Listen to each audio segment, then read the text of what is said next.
Dje kryeministri i vendit inauguroi një ndërtesë që përveç se nuk është e pajisur me lejen e ndërtimit nga Bashkia Berat, është edhe jashtë kritereve si një ndërtesë me lartësi mbi ato të lejuara në zonën tampon.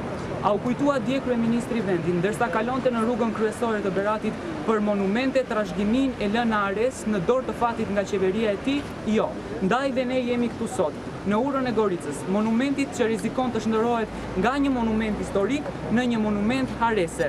Harese prej qeverisë shqiptare. Lagjet muzeale, Gorica dhe Mangalemi, pamja piktoreske së cilave shpërfytyrohet në mbrëmje nga dritat e fikura të 20 shtëpive të braktisura në Goricë dhe 30 shtëpive të tilla në Mangalem. Banorët e këtyre shtëpive asnjëherë nuk kanë marrë ndihmë financiare nga qeveria shqiptare, qoftë edhe në raste fatkeqësi siç janë ato të rënies së shkëmbive nga shpatet e Kalas, por edhe në rastet e zjarreve, sa herë që mungesa e hidranteve bëhet një problem i madh dhe një rast i përsëritur.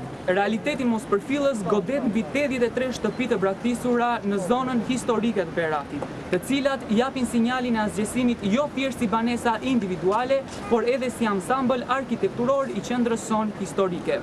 Muret bizantine të Kalas po shëmben dita ditës. Disa afreske të hershme janë në gjendje dëshpëruese, ndërkaq janë mbi 400 ikona që rrezikojnë degradimin.